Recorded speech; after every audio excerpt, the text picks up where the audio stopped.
Bon, on va prendre le fil des présentations. Alors, j'espère qu'il n'y a pas de changement dans cette session-ci. Et donc, la première présentation, c'est par Sofiane Bendifala, voilà, c'est bien toi, sur intelligence artificielle, mi-ARN et diagnostic de l'endométriose. Voilà quelque chose qui appelle déjà beaucoup d'intérêt. Donc, 15 minutes. Super, merci à vous. «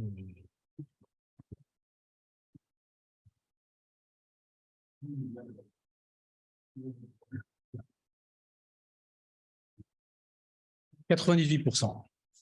98%, c'est la précision de la signature salivaire de diagnostic de l'endométriose. Et à ce titre, elle a la particularité de combiner deux technologies émergentes que sont l'intelligence artificielle et les micro-ARN. C'est surtout pour moi l'occasion d'évoquer un sujet qui me tient à cœur, qui est le diagnostic de l'endométriose. Et à travers lui, aujourd'hui, de vous parler des détails qui nous ont amenés à avoir cette précision, d'évoquer également les perspectives que cela peut susciter à l'avenir sur l'endométriose et donc bien d'autres pathologies, et puis d'évoquer un peu l'avenir, et notamment lié à l'ARN.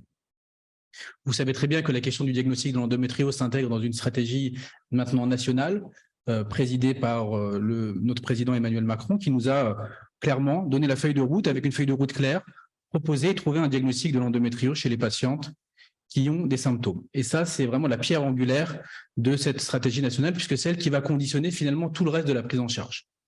Vous savez qu'en France, la moyenne diagnostique de délai est environ de 7 ans. Si on reprend des études récentes, c'est plutôt 10 ans. Et on sait également que pour ce diagnostic-là, en moyenne, 25% des patientes bénéficient d'une célioscopie diagnostique avec tout ce que cela peut représenter en termes d'invasivité. Quand on regarde également le champ lexical associé à cette question du diagnostic pour les patientes, c'est surtout beaucoup de temps perdu, c'est surtout beaucoup de souffrance et c'est surtout beaucoup de consultations, environ en moyenne une dizaine de rendez-vous spécialisés avec tout ce que ça comporte pour le système de santé, au minimum 5 échographies et au minimum 3 IRM. Et vous voyez bien que là, finalement, c'est la situation actuelle telle qu'on l'entend. Et c'est ça qui, finalement, a suscité chez de très nombreuses patientes une réflexion de comment est-ce qu'on pouvait aller plus vite, plus loin, plus fort. Et puis surtout, le point essentiel, c'est qu'il ne faut pas négliger que cette question du diagnostic rime très souvent pour elle par errance, souffrance, multiplication des examens, et puis surtout discordance. Quand je dis discordance, c'est comment réussir à expliquer à une patiente qui souffre depuis de très nombreuses années que tous les examens qu'on lui propose sont normaux, au sens de la normalité telle qu'on l'entend nous, et que du coup, on n'a pas forcément d'explication à sa situation. Du coup, l'idée qui nous est venue, c'est finalement celle d'un test salivaire, et je vous propose de finalement vous détailler comment on en est arrivé là. Assez simplement, vous savez qu'il existe actuellement des technologies que sont l'intelligence artificielle, les micro-ARN, et ça, c'est assez clair dans la littérature. On a des études préliminaires dans plein de domaines et de sous-domaines particuliers qui montrent bien que ça fonctionne, ou en tout cas que ça peut être quelque chose d'assez intéressant. Pour l'intelligence artificielle, il faut savoir que les algorithmes que nous avons utilisés ici sont les mêmes que vous avez dans votre smartphone, à savoir, il utilise un certain nombre de points de votre visage, et du coup, ces points de votre visage peuvent être mobiles, sourire, peuvent être fâchés, ça dépend des situations, un peu plus dans le noir, un petit peu moins dans le noir, avec une barbe et son moustache, mais que du coup, la précision est bonne. Votre téléphone de votre voisin, impossible pour vous de l'ouvrir. C'est ça l'algorithme décisionnel, et le niveau de précision est celui-ci. Ensuite, la question des micro-ARN, on a sur le sujet un certain nombre de données dans la littérature, dans de très nombreuses pathologies et surtout en cancérologie, qui mettent en évidence que ces micro-ARN sont des biomarqueurs qui, du coup, interviennent à l'étape post-transcriptionnelle du gène. C'est hyper intéressant, notamment l'endométriose, puisque vous savez bien que c'est une maladie non monogénique et que, du coup, le fait qu'un certain nombre de ces mécanismes physiopathologiques soient à l'échelle de l'épigénétique, ça devient hyper intéressant. Et on sait également que ces micro-ARN sont le reflet précis d'un certain nombre de mécanismes physiopathologiques connus dans de très nombreuses pathologies sur PubMed, et notamment l'endométriose. Et on voit bien que là, nous avons un concentré de tous les mécanismes physiopathologiques connus, notamment l'endométriose, prolifération, action immunitaire, néangiogénèse, anti-apoptose, vascularisation. En endométriose, voilà ce qu'on retrouve. Donc, vous voyez une publication, en tout cas un nombre de publications croissant dans le temps. Et voilà ce qui était connu avant 2022. Il avait été démontré que des mécanismes physiopathologiques pouvaient être décrits à travers un certain nombre de micro-ARN. Au total, ça avait été évalué uniquement dans le sang et dans le tissu endométrial, et pas plus de 200 micro-ARN avaient été évalués. sur la base de cette réflexion-là, nous nous sommes dit, avons-nous la possibilité d'aller plus loin? Plus loin, c'est quoi? Évaluer d'autres liquides ou d'autres fluides biologiques, et puis surtout, évaluer tous les micro-ARN possibles et connus dans l'espèce humaine. Il faut savoir qu'actuellement, recensés en 2022, nous avons environ 2600 micro-ARN, et si vous faites la soustraction, ça veut dire que près de 2400 n'avaient jusque-là pas du tout été évalués chez la patiente endométriosique, et encore moins dans la salive. Et ce qui est venu conforter notre avis, c'est cette étude revue de la littérature publiée en décembre 2021 qui conclut la chose suivante. Actuellement dans le monde, et notamment en publication, aucune étude ne s'est intéressée à la salive. Et c'est ce que nous avons voulu faire. Et donc, du coup, ça pouvait être à l'époque une piste intéressante de réflexion. Et donc, du coup, on a fait notre première étude sur le sujet où nous avons évalué des patientes présentant une endométriose, évaluées par imagerie et chirurgie, que nous avons comparées à des patientes témoins, et nous avons séquencé tous les micro-ARN. Alors, je parle des micro-ARN, mais si on voulait être plus loin, on pourrait dire nous avons séquencé tous les ARN, courts et longs, et nous avons recherché s'il existait une corrélation entre ces micro-ARN et le diagnostic à travers ces fameux outils de précision que sont les outils d'intelligence artificielle. Et on arrive à une surprise assez incroyable, qui est celle que dans la salive, fluide jamais évalué, dans la salive, fluide jamais évalué dans l'endométriose, on retrouve des micro-ARN et que ces micro-ARN ont une puissance incroyable puisqu'ils permettent, si on les séquence tous et on les décrypte tous et on les combine tous, d'obtenir une précision que celle que je vous ai citée au départ, avec une fiabilité importante et puis surtout une simplicité, crachée dans un petit tube. Évidemment, il fallait se poser la question de la corrélation avec ces résultats salivaires dans le sang, et c'est ce que nous avons fait. On retrouve exactement en utilisant la même stratégie de combinaison, la même corrélation dans le sang et dans la salive, ce qui veut dire que pour cette maladie complexe qu'est l'endométriose, complexe au point que le diagnostic soit rendu difficile par des outils connus, parce que la maladie est hétérogène, parce que les formes sont différentes à la fois entre les patientes et puis dans les différentes situations que l'on rencontre, nous arrivons à travers cette échelle biologique à décrypter une maladie et de façon très précise. Nous avons fait ce travail dans la salive, nous avons fait ce travail dans le sang, et un des points importants, en tout cas ce qui nous a semblé important pour comprendre la cohérence, c'est ça. Si vous vous souvenez, je vous ai montré au tout départ une diapositive qui vous montrait que nous avions décrypté dans la littérature 200 micro-ARN, c'est ce qui avait été démontré. Voilà à quoi ressemble une patiente en termes de mécanismes physiopathologiques pour comprendre sa situation. Pour faire simple, ça reflète la complexité de sa situation et ça veut dire que chez une même patiente, en fonction des différentes situations qu'elle peut rencontrer, de son phénotype clinique, on se retrouve dans une situation avec un phénotype biologique totalement différent. Et vous voyez bien que là, en plus du diagnostic, on approxime la notion de cartographie phénotypique biologique. Pour ceux qui font du cancer, vous savez bien qu'on peut s'intéresser à l'imagerie, on peut s'intéresser à l'histologie, mais on sait bien que pour un même sous-type histologique, existent différents sous-types moléculaires, et c'est ça qui est en train d'arriver, notamment à travers cette analyse d'ARN. Entre-temps, entre notre première publication et actuellement, nous avons donc validé l'algorithme d'intelligence artificielle, apporté des données de mécanismes physiopathologiques, validé la technologie de séquençage étendu des micro-ARN, apporté des éléments sur la signature sanguine, apporté des éléments sur la signature salivaire. Et dans cette caractérisation de la patiente, vous vous doutez bien que ce qui nous intéressait effectivement, c'est le diagnostic et c'est le cœur finalement de la prise en charge.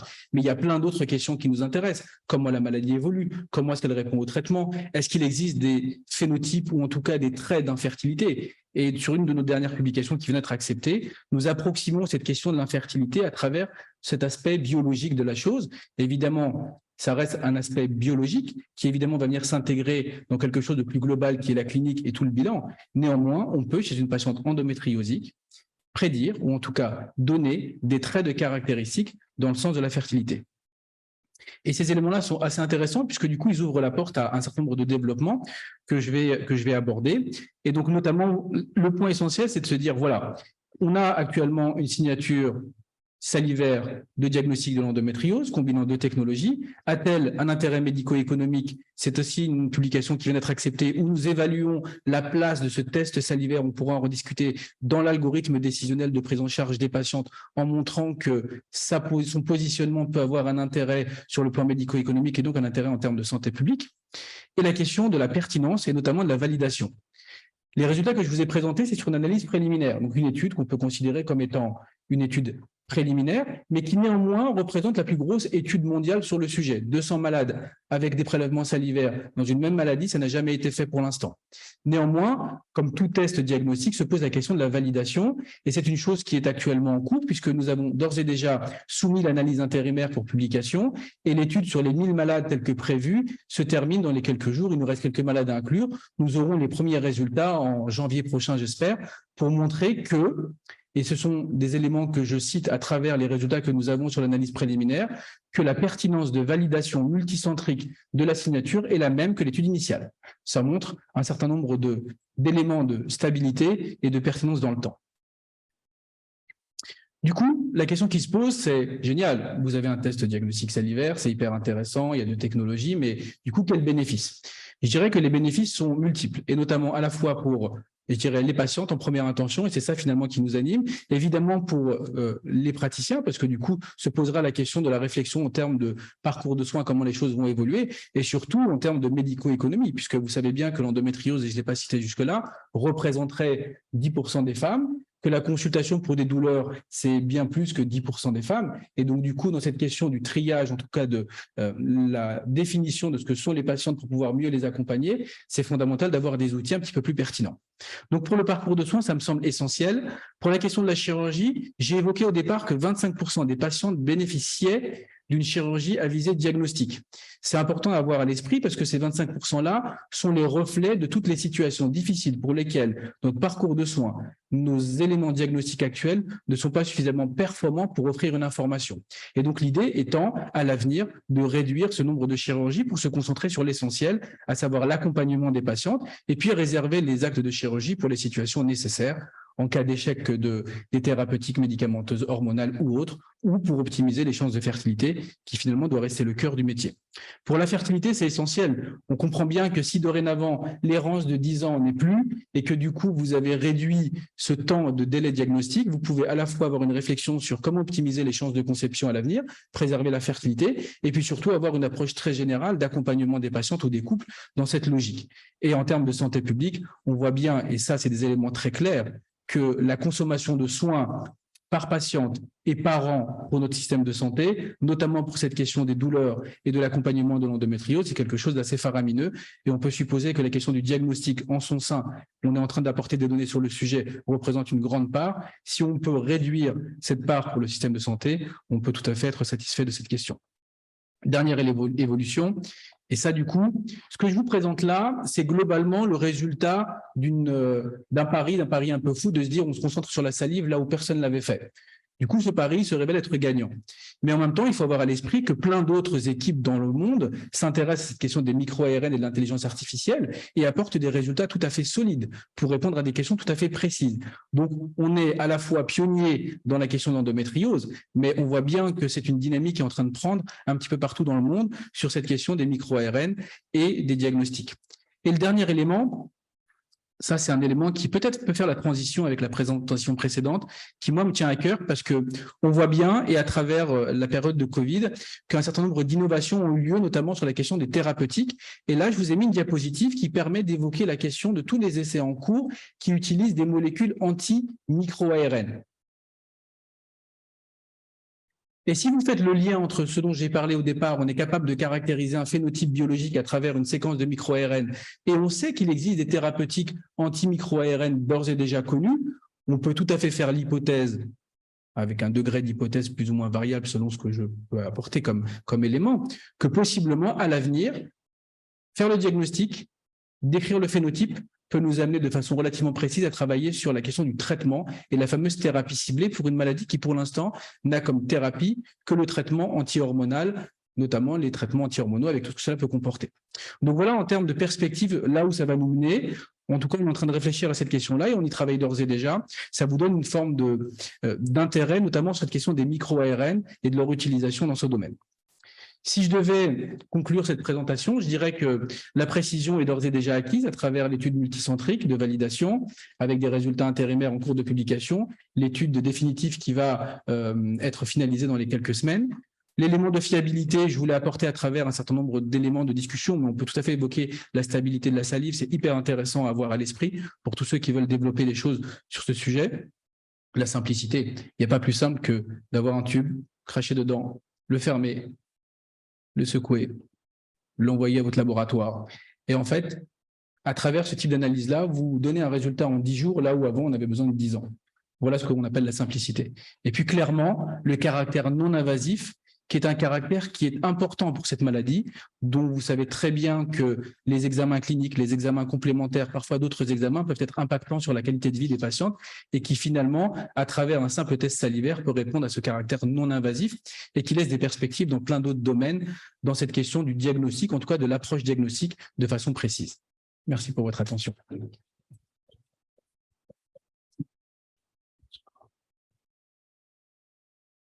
Merci beaucoup pour cette présentation. Je vous félicite pour vos diapositives. C'est vraiment une manière de présenter les choses qui est très intéressante.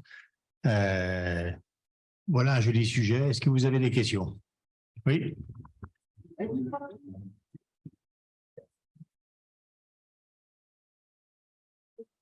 Merci beaucoup. Alors, ce n'est pas vraiment une question, Sofiane, c'est pour te féliciter pour cette très belle présentation qui reflète la qualité de ton travail et de ton engagement. C'est vrai que ce test salivaire, c'est quelque chose qu'on attend parce que avec ces stratégies de lutte nationale, on nous a demandé de créer des dispositifs experts et régionaux pour filiariser et pour structurer le soin pour les patientes, et notamment le premier recours et le deuxième recours. Premier recours, c'est les médecins généralistes, c'est les sages-femmes.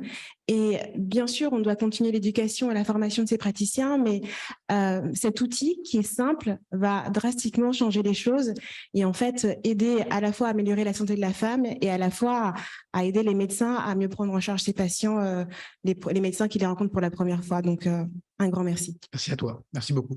Ce qu'il faut avoir à l'esprit, c'est que lorsque vous interrogez les associations de patientes sur le sujet, et on a fait ce travail-là, elles sont dithyrambiques, parce que du coup, ça correspond à vraiment quelque chose d'hyper important.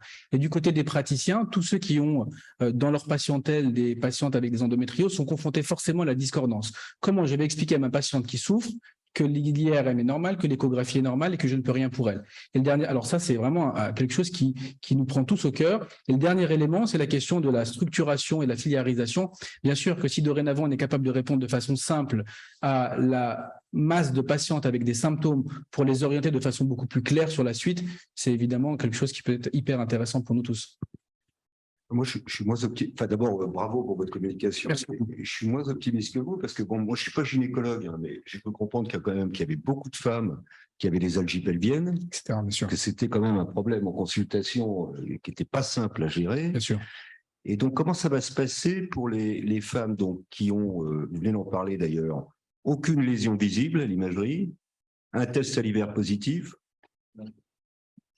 Comment ça va se passer? Est-ce que vous n'allez pas en avoir beaucoup plus qu'avant? Ben voilà, en consultation. Oui, alors ça, vous évoquez deux choses importantes. Évidemment que le test, il n'a pas vocation à remplacer l'écho quand on voit un kyste. Il n'a pas vocation à remplacer ni l'écho ni l'IRM quand vous voyez une lésion digestive très évoluée. On est dans la situation où vous avez des patientes discordantes. Et donc là, vous répondez de façon claire à la discordance. Ce qu'il faut savoir sur la maladie, c'est que plus tôt on a cette information du diagnostic, plus tôt vous pouvez mettre en place des stratégies de prise en charge de la douleur. Et donc, vous parlez des douleurs pelviennes chroniques. Il faut savoir qu'actuellement, en France, il n'existe que 3 HDJ de prise en charge des patients douloureuses chroniques, parce que du coup, on met tellement de temps à diagnostiquer qu'on perd un temps fou à les prendre en charge.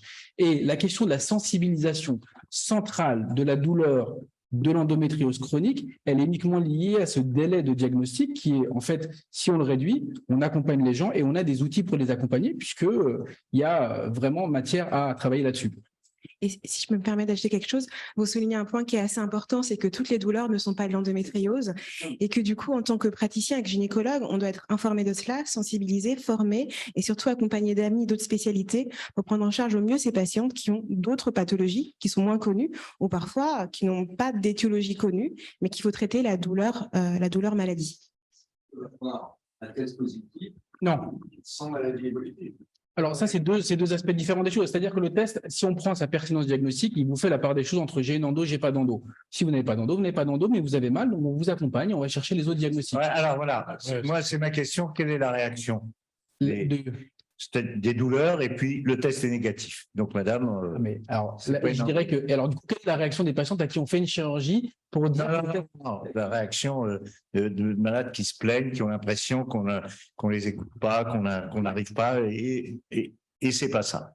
Eh ben, en tout cas, dans la façon qu'on a, nous, de le présenter aux patientes, pour elles, elles ont leur information et donc, du coup, elles sont soulagées parce que cette façon d'avoir l'information du diagnostic, c'est un soulagement parce que vous savez enfin ce que vous avez ou vous n'avez pas. Alors, sur l'intérêt de mettre une étiquette diagnostique, je ne reviens pas dessus, c'est formidable. Juste une question de néophyte. La centralisation de la douleur, qui est l'apparition de douleurs chroniques, etc., elle se traite de la même manière que l'endométriose ou pas? Pas forcément.